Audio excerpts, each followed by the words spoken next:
Hi everybody, John here. I'm up here in the loft sorting through lots and lots of CDs. I'm going to do a little shout out to Graham Grebo, Cracking Vinyl I believe his name is now. I've taken a leaf out of your book, Graham, and put an ad on FreeCycle. The first time I put an ad, I didn't hear anything from anybody. I tried it again one more time a week after.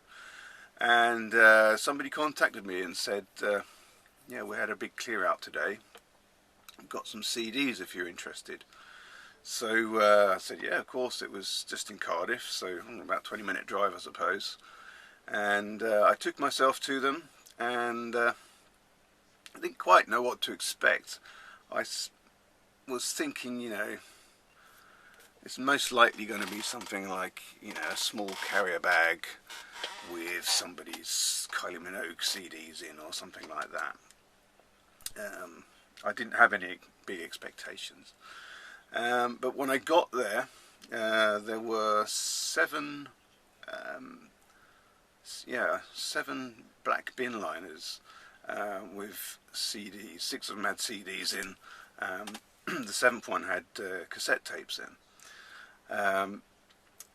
Quite a lot. I didn't expect that much, and I was, quite excited. And the man that lived in this house helped me load up my car.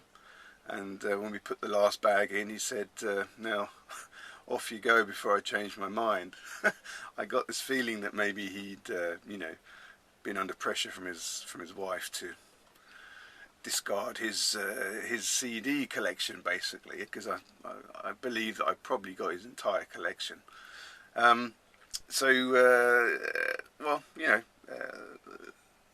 It is what it is, and I got in my car, thanked him very much, and drove away, kicking my heels all the way home. So when I got home, I suppose it was about 10 o'clock in the evening, once we got the kids to bed and everything, I sat up until the early hours going through all these CDs.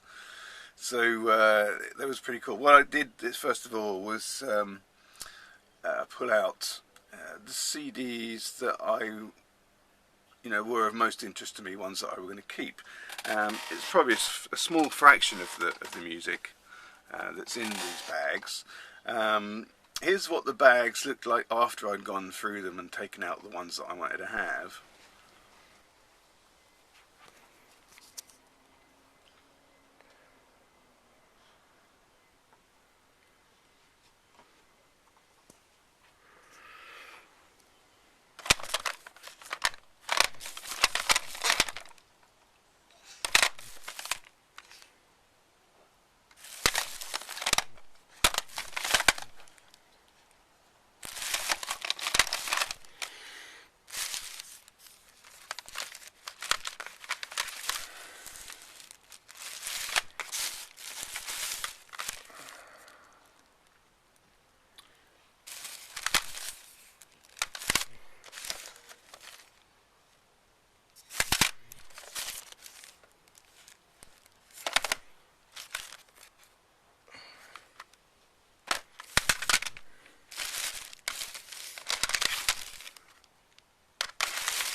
And you can see how, I say, seven bin liners. There were 7 bin liners, but they weren't stacked. But these things are quite jagged, so if you put too many of these CDs in the bag, so they just split. So they were comfortably full to be able to sort of be carried around. I'm going to show you just briefly some of the ones that I picked out to keep. You know, ones sort of no-brainers really, sort of ones that I just wanted to have. Even one or two that I've got copies of already that they're just upgrades, that sort of thing. So here's what I'm going to show you. So this is a stack of jazz. Porgy and Bess, Miles Davis. This is really, I was listening to this yesterday. Blue Break Beats. It's a really good compilation. Yeah, I can't really tell you what's on here except it's you know, kind of funky, sort of bluesy jazz. That's really good stuff. Really happy to have that. Charlie Parker, the Gold Collection. That's 40 tracks, a double discer. In a little box. Miles Davis, the very best of. And we got Charlie Parker with Strings, the Master Takes. There's a Verve CD. Love Supreme, John Coltrane.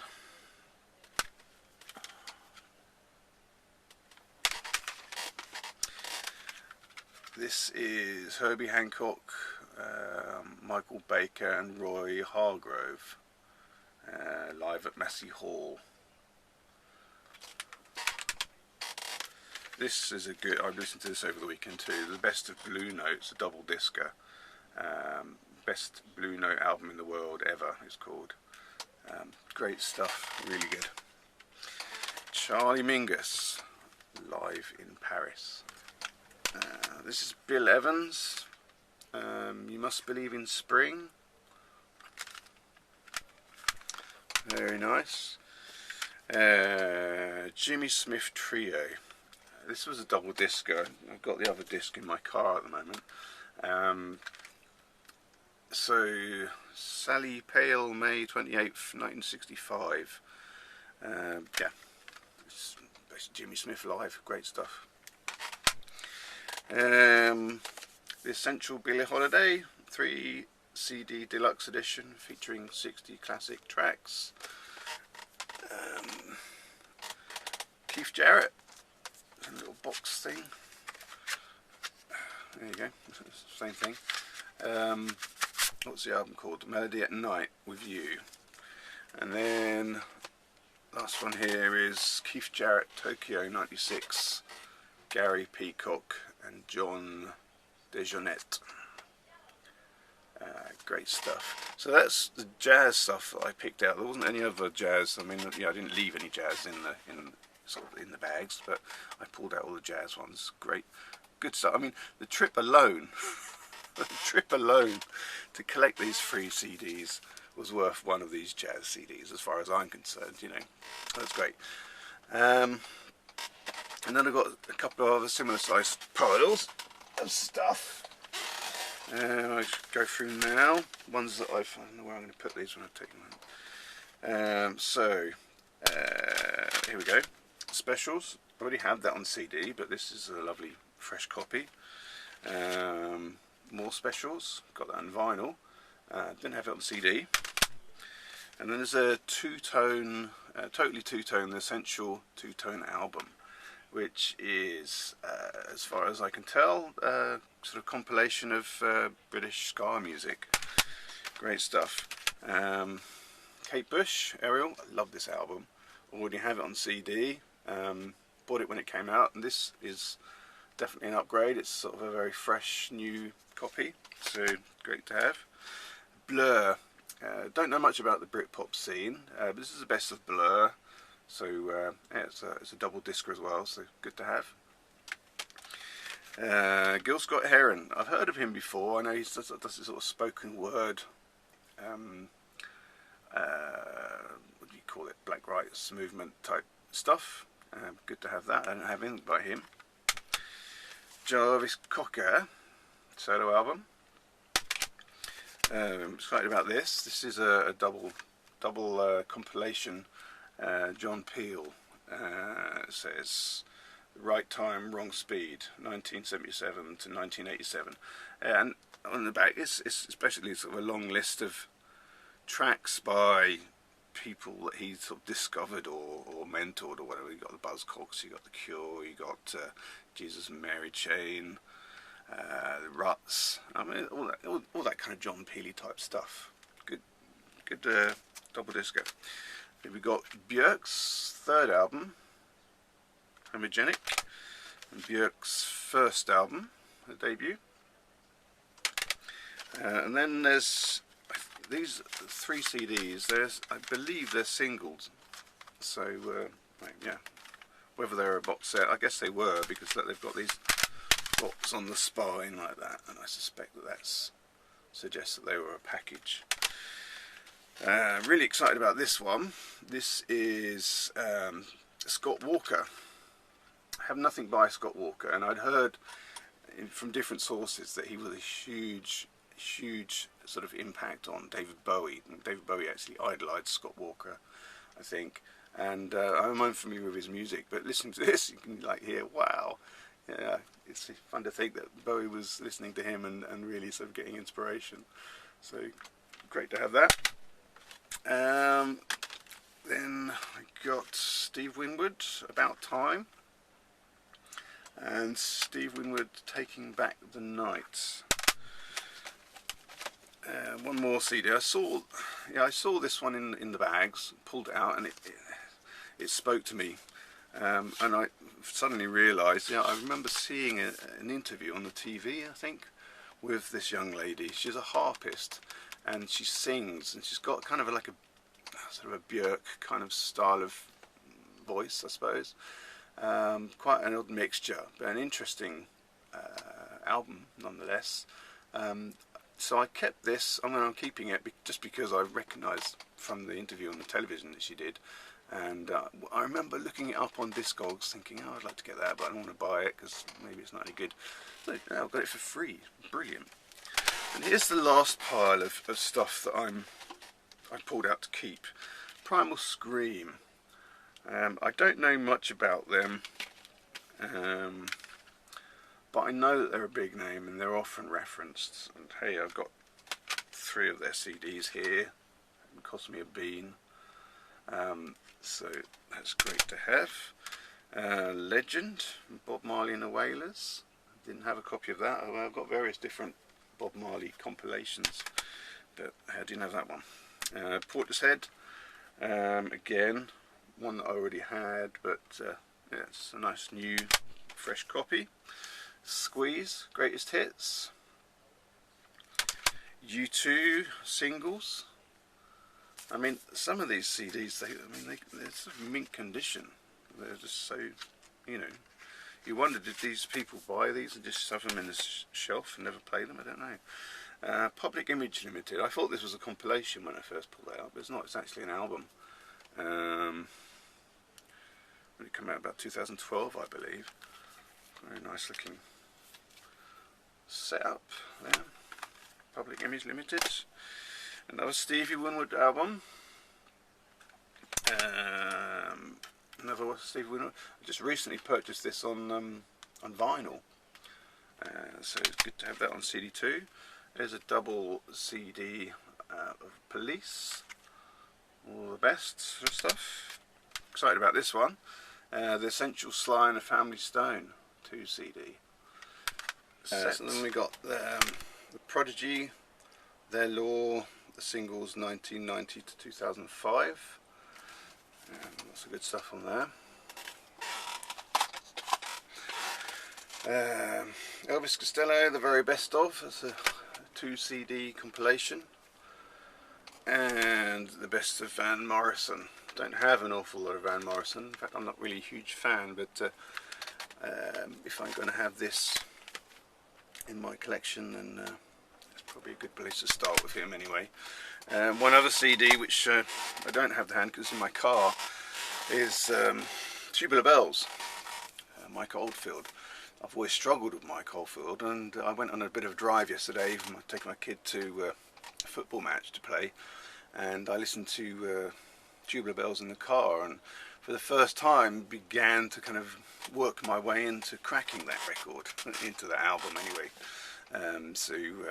Yeah, no, good to have. Right, so the rest of these are, really quite different. This pile here is really sort of more mainstream stuff that I've taken out. It's Bruce Springsteen, Rod Stewart, lots of Simply Red. What else have we got? What can I see? Well, there's Moon Safari in there.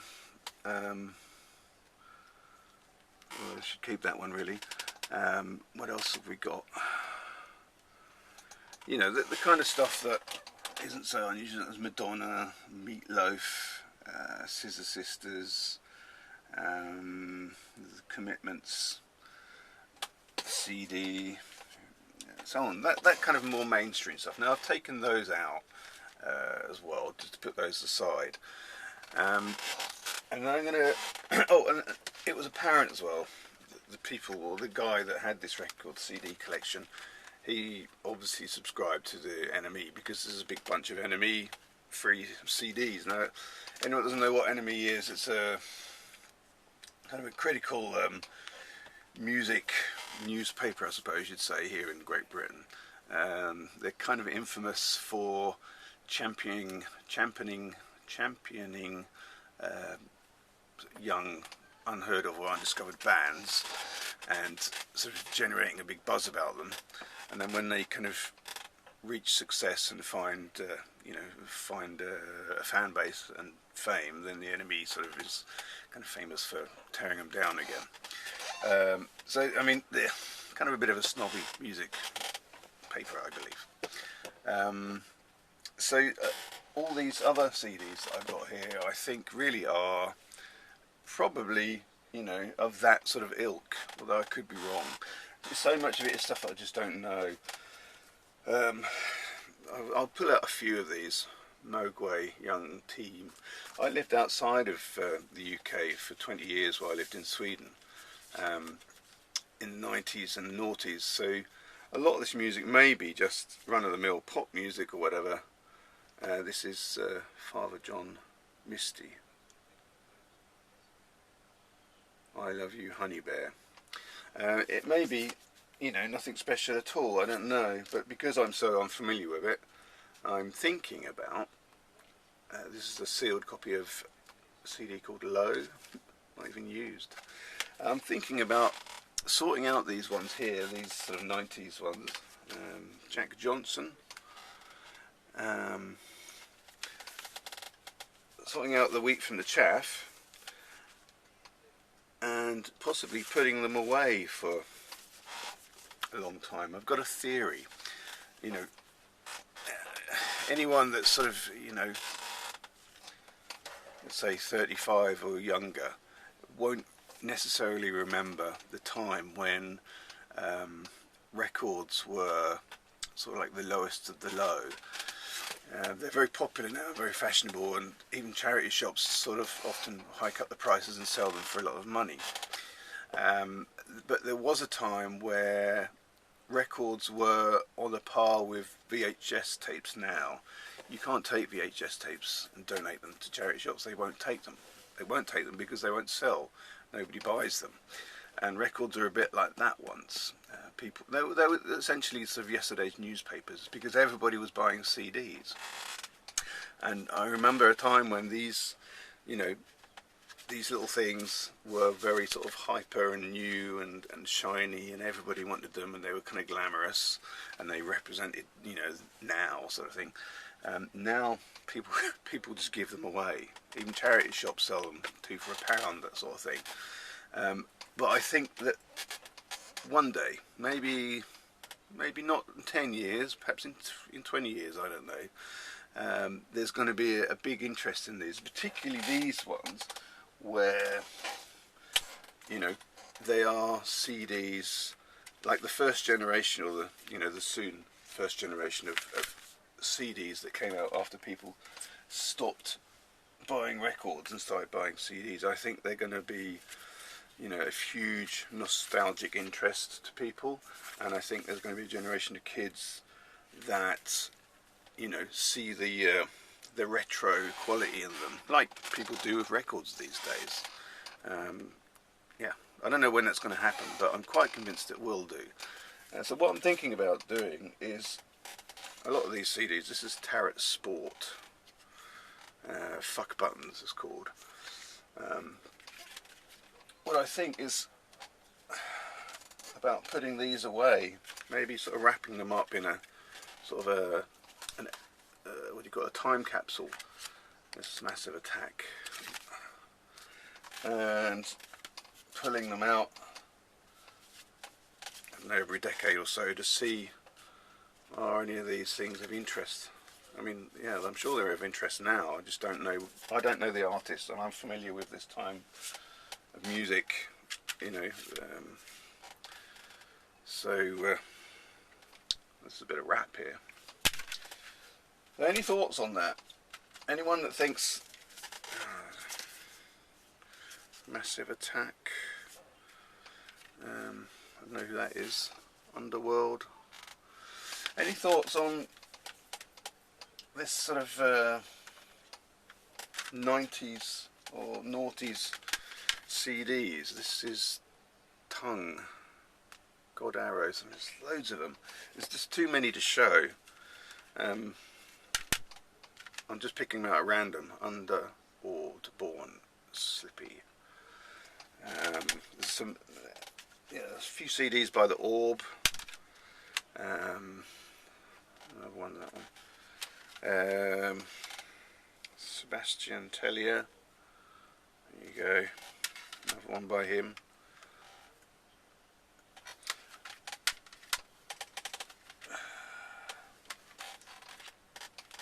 Sleeper. Did I show this one? Yeah, I did. Oh, we've got the whole, also a big batch of this Badly Drawn Boy. There's about 5 CDs by this band. I know they were a major, yeah, part of the About a Boy soundtrack. Anyway, yeah, I'm not going to go through all of these now. If there's any interest, so any thoughts about this? Anyone?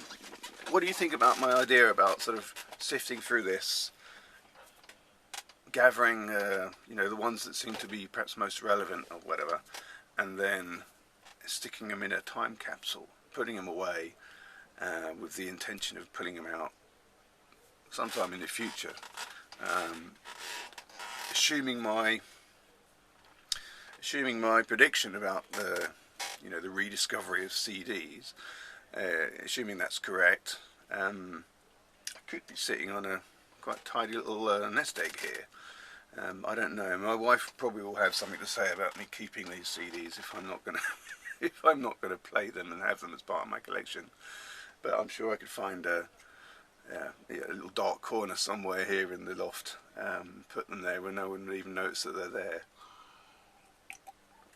Okay, everybody, thanks very much for watching. Oh, one last thing.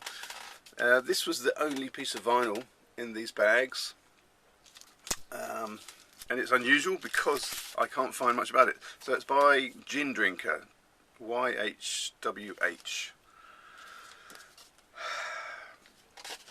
No, I've looked up on Discogs, it's there, but there's no information about it.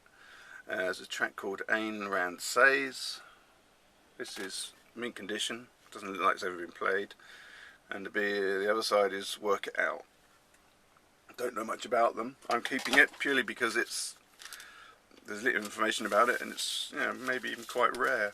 So yeah. Alright, everybody, thank you very much.